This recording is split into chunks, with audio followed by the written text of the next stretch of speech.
اور آپ تنہا نکلے طائف۔ طائف ایک بڑی ترقی یافتہ وادی تھی۔ اس دور میں عرب میں یہ ایک واحد علاقہ تھا جہاں اونچی اونچی بڑی بڑی دیواریں ہوئی تھی، اس لیے اس علاقے کو طائف کہتے تھے کہ اس کے ارد گرد طواف میں بہت موٹا موٹا قلعے کی طرح فسیلی دیواریں بنی ہوئی تھی، موٹا قلعہ تھا دیواروں والا طائف۔ اور دیوار کس نے تعمیر کروائی کہ جو ایران کا بادشاہ تھا اس کے ہاں طائف کا ایک شخص اس کا خادم تھا، اس نے اس کی بڑی خدمت کی۔ تو اس نے کہا مانگو کیا مانگتے؟ اس نے کہا کہ میرے شہر کے گرد ایک بہت موٹی اور بڑی فصیل قائم کروا دو، دیوار، تاکہ کوئی بعد میں حملہ نہ کر سکے میرے شہر پر، طائف پر۔ تو یہ اس نے انجینئرز بھیجے اور انہوں نے اس دور میں بڑی مضبوط قسم کی دیوار ارد گرد تعمیر کروائی تاکہ کوئی لشکر حملہ نہ کر سکے۔ تو آقا علیہ الصلوۃ والسلام نکلے طائف کے لیے کہ یہ ایک ترقی یافتہ علاقہ تھا، یہاں بڑے بڑے انجینئرز تھے، پڑھے لکھے لوگ تھے۔ اس دور کا جو سب سے ماہر ڈاکٹر تھا، طبیب تھا، حارث بن کلدہ، وہ بھی طائف سے تھا۔ وہ رسول اللہ کے دور میں بھی تھا، بہت بڑا طبیب تھا، خلفائے راشدین کے دور میں بھی وہی رہا، اور بعد میں بنو امیہ کے دور میں بھی وہی تھا۔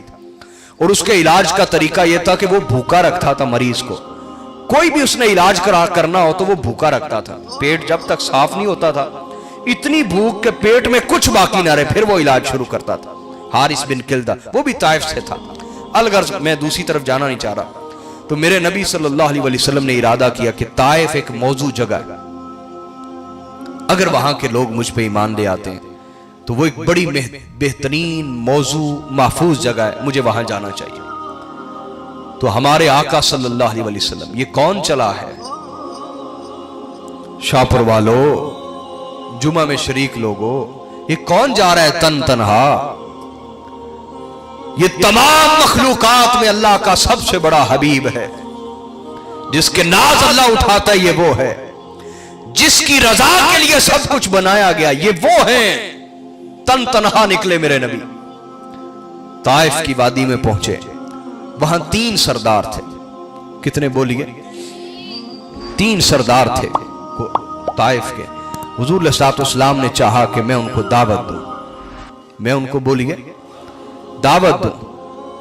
حضور علیہ الصلوۃ والسلام آئے ان کے پاس، تینوں سرداروں کے پاس، تینوں کو دین پیش کیا، توحید کی دعوت دی۔ کس کی دعوت دی؟ بولیے توحید کی دعوت دی۔ اللہ، اب جب تینوں کو دعوت دی تو حضور کو بڑا یقین تھا، تینوں بھائی تھے، سگے کیا تھے، اور پورے علاقے کے وہ سردار تھے۔ ایک کا نام تھا عبد بن عمر، دوسرے کا نام مسعود بن عمر، تیسرے کا نام حبیب بن عمر، تینوں بھائی تھے۔ تینوں کے سامنے جب حضور نے اپنا دین پیش کیا تو ایک سن کے کہنے لگا، اللہ استغفر اللہ، وَهُوَ يَمْرُتُ أَثْوَابَ الْكَعْبَةِ إِنْ كَانَ اللَّهُ أَرْسَلَهَا۔ اس نے کہا معاذ اللہ، اگر اللہ نے تجھ جیسے کو رسول بنا کے بھیجنا تھا تو اس کا مطلب یہ کہ اس نے اپنے کعبے کو پارا پارا کر دیا۔ دوسرا بھی بدتمیزی میں بولا، کہنے لگا اما وجد اللہ احدا ان یرسلہ غیرک، کہ اللہ کو کوئی اور نہیں ملا تھا کہ رسول بنا کے بھیجتا، تجھے ہی بھیج دیا۔ یہ میرے نبی، یہ سیرے ہیں، یہ باتیں، یہ کوئی آپ کو نماز پہ تانا مار دے آپ نماز چھوڑ دیتے ہیں؟ کیسے امتی ہیں ہم؟ وہ آپ کو نماز کا تانا مار دے، کوئی تسبیح ہاتھ میں دے کے تانا مارے، آپ اگلے دن تسبیح ہاتھ میں نہیں رکھتے کہ لوگ تانا مارتے۔ ہماری عزت اور ہماری حیثیت کہاں ہے، اور رسول اللہ کی عزت اور حضور کا مقام کہاں؟ لیکن حضور وہ تانے سن رہے ہیں، وہ تانے برداشت کر رہے ہیں۔ تیسرا کہنے لگا واللہ لا اکلمک ابدا لئن کنت رسولا من اللہ کما تقول لانت اعظم خطرا من ان ارد علیک الکلام۔ کہنے لگا میں آپ سے بات نہیں کروں گا، اگر آپ واقعی رسول ہیں تو پھر آپ کی بے ادبی مجھے برباد کر جائے گی، اور اگر آپ رسول نہیں ہیں تو پھر جو رسالت کا جھوٹا دعویٰ کرے وہ اس لائق نہیں کہ میں اس سے بات کروں۔ نبی علیہ الصلوۃ والسلام تینوں سے فارغ ہوئے، عوام کی طرف آئے کہ شاید ان میں سے کوئی ایمان لے آئے۔ حضور ایک ایک بستی میں جاتے اور ایک ایک نکر اور کونے میں کھڑے ہوتے، لوگوں کو دعوت دیتے، एक एक मोहल्ले में जा रहे हैं, गली कूचे में जा रहे हैं, जहां देखते हैं कुछ लोग खड़े होते हैं वहां जाते हैं, उन्हें दावत देते हैं। कोई पानी लेने के लिए जमा है, हुजूर वहां जमा है। कोई आपस में गपशप के लिए जा रहे हैं, हुजूर वहां उनके साथ जमा हो जाते हैं, उन्हें अपना दीन पेश करते हैं, दीन का तारुफ देते हैं। 30 दिन मेरे नबी अकेले ताइफ में रहे। कितने? 30 दिन हुजूर तबलीग करते रहे, कभी उसके पास, कभी उसके पास, कभी उसके पास, लेकिन बदबख्तों में से कोई भी ईमान ना लाया। बिलाखिर वो लोग जब देखा उन्होंने कि 30 दिन हो गए, कभी इधर कभी उधर कभी उधर रसूलुल्लाह तबलीग कर रहे हैं, वो सब इकट्ठे होकर कहने लगे, उखरज मिन बिलादिना, हमारे शहर से निकलिए, हम मजीद आपको बर्दाश्त नहीं कर सकते। हुजूर अलैहिस्सलाम दिल बर्दाश्ता होकर निकलने लगे तो वो जो तीनों सरदार थे उन्होंने औबाश किस्म के लौंडे हुजूर के पीछे लगा दिए और वो कतार अंदर कतार यूं दाएं और बाएं बाजारों में और रास्ते में खड़े हो गए और उनके हाथ में पत्थर थे। हजरत आयशा सिद्दीका ने पूछा, या रसूलल्लाह, उहद के दिन आपके दांत मुबारक शहीद कर दिए गए, क्या इससे भी ज्यादा कोई सख्त दिन आप पे आया है? फरमाया, हाँ आयशा, जब ताइफ का दिन था वो उहद के दिन से भी ज्यादा सख्त था। आपने फरमाया कि उस कौम ने अपने लोंडों को दोनों तरफ खड़े कर दिया और मैं चलता था, जब कदम उठाता वो पांव पे पत्थर मारते, दूसरा उठाने लगता उस पे पत्थर मारते, फिर उठाता पांव पे पत्थर मारते मुझे चलने के ऊपर। और जब हुजूर दर्द और खून की कसरत की वजह से और दर्द और तकलीफ की वजह से बैठ जाते, उनके लौंडे आते और वो हुजूर को फिर उठाते और हंसते और कहके लगाते और आवाजें कसते। हुजूर फिर थोड़ा सा चलते, हर कदम पे वो पत्थर मारते, हर कदम पे पत्थर मारते। हुजूर फिर दर्द की वजह से बैठ जाते, उनके दो लौंडे आते और हुजूर को खड़ा करते और फिर पत्थर मारते। इस कदर पत्थर मारे गए कि नबी अलैहिस्सलाम की टांगे, पांव मुबारक लहूलुहान हो चुका था। हाय हाय हाय हाय, कैसी सख्त दिल है ये उम्मत। नबी तो ये तकलीफें उठाएं अपना दीन पेश करने के लिए और हम ये कहानियां समझ के सुन जाए और उस दीन की कदर ही ना करें। हमें यूरोप अच्छा लगे और इंडियन कल्चर अच्छा लगे,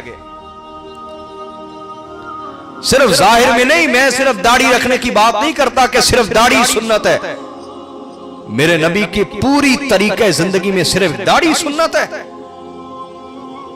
लोग समझ लेते सिर्फ दाढ़ी रख लिया तो हुजूर की शरीयत को अपना लिया। नहीं नहीं, दाढ़ी भी मेरे नबी की सुन्नत है, इमामा भी मेरे नबी की सुन्नत है, ये भी सुन्नत है। हुजूर की सबसे बड़ी सुन्नत अखलाक है, हुजूर की सबसे बड़ी सुन्नत आला किरदार है कि काफिर मुखालफत भी करते थे तब भी कहते थे इनसे बड़ा दयानतदार कोई नहीं है।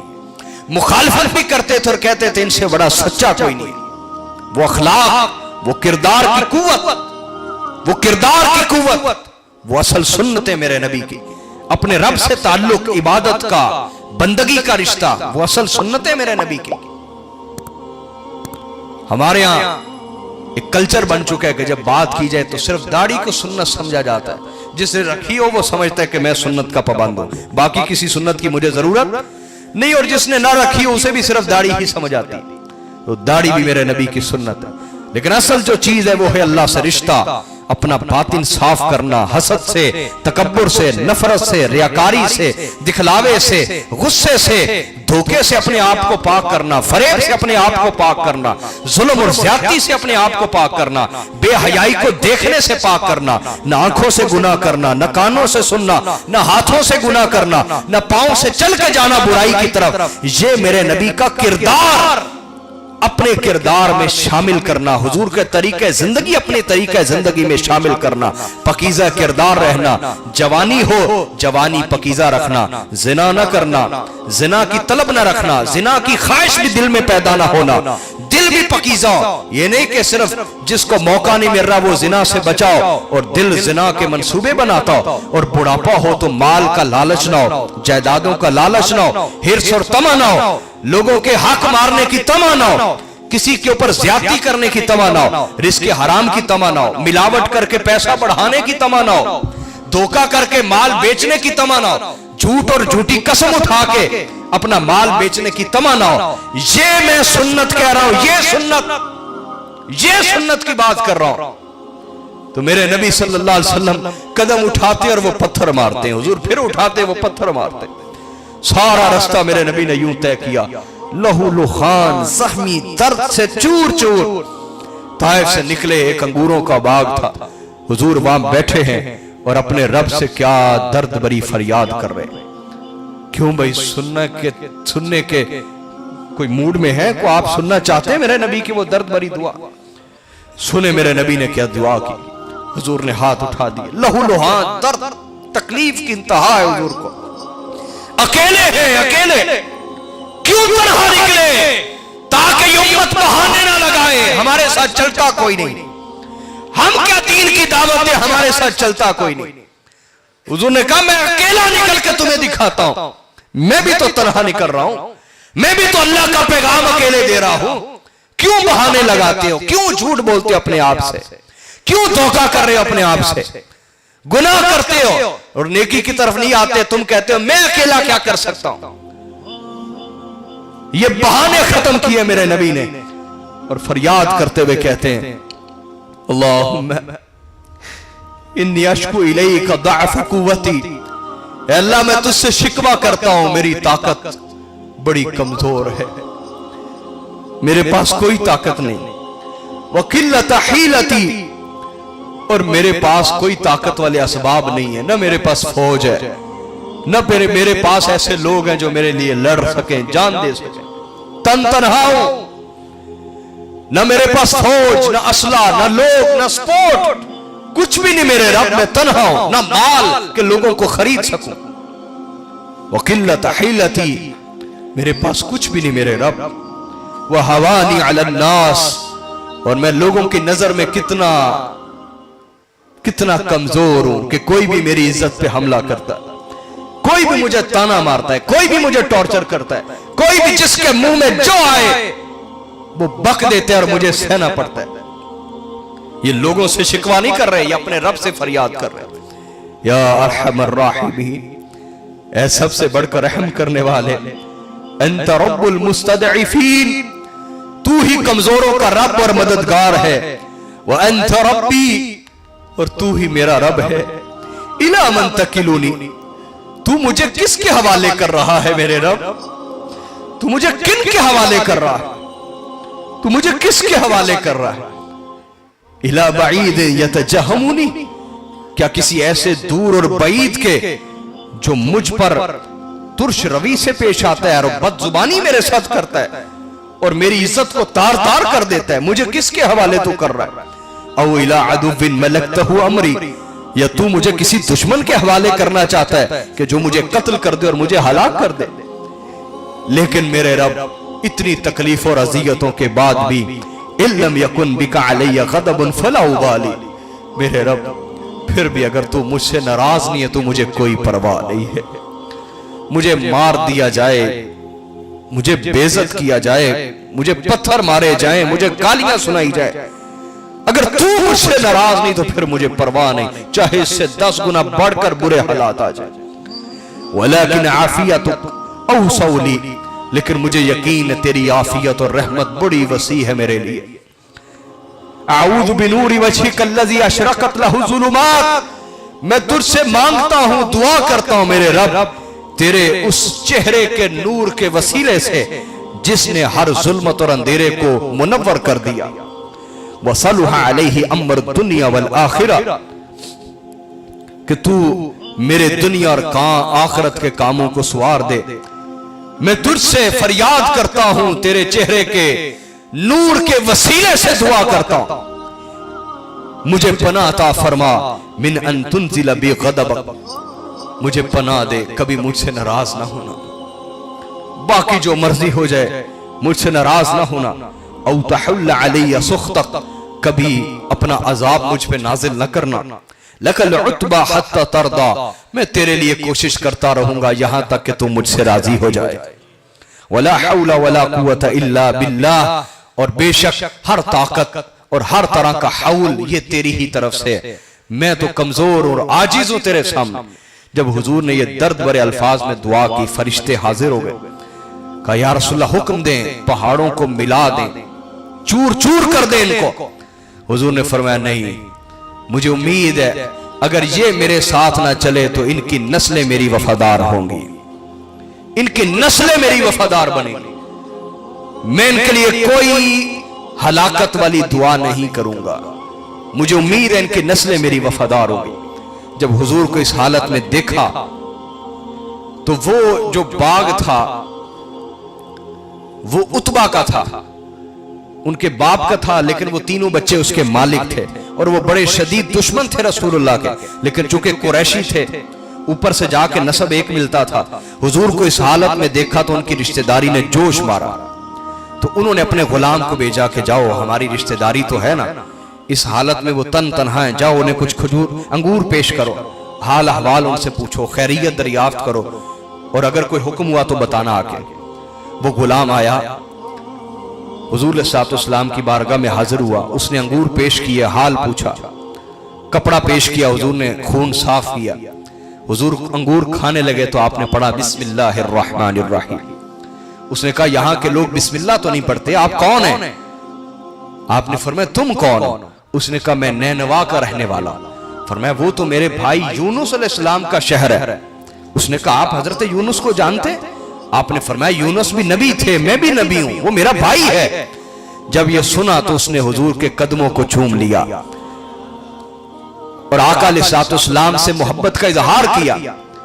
تو وہ عتبہ کہنے لگا بس اس کا کام تو ہو گیا، جو بھی محمد سے ملتا ہے اسی کا ہو جاتا ہے۔ وہ آیا، اس نے کہا تم نے ان کا قدم کیوں چومے؟ اس نے کہا تمہیں کیا خبر وہ کون ہے؟ اس نے کہا بس اب تو ہمارے کام کا نہیں رہا، تیرے اوپر بھی اس کا جادو چل گیا ہے۔ تو میرے بھائیوں دین کی قدر کیجئے، یہ میرے نبی نے بڑی مشکل سے پہنچایا ہے۔ دین کو معاشی اور مالی زندگی میں لے کے آئے، دین کو معاشرتی اور سماجی زندگی میں لے کے آئے، دین کو سیاسی اور ثقافتی زندگی میں لے کے آئے، دین کو اپنے خاندانی نظام میں شامل کریں۔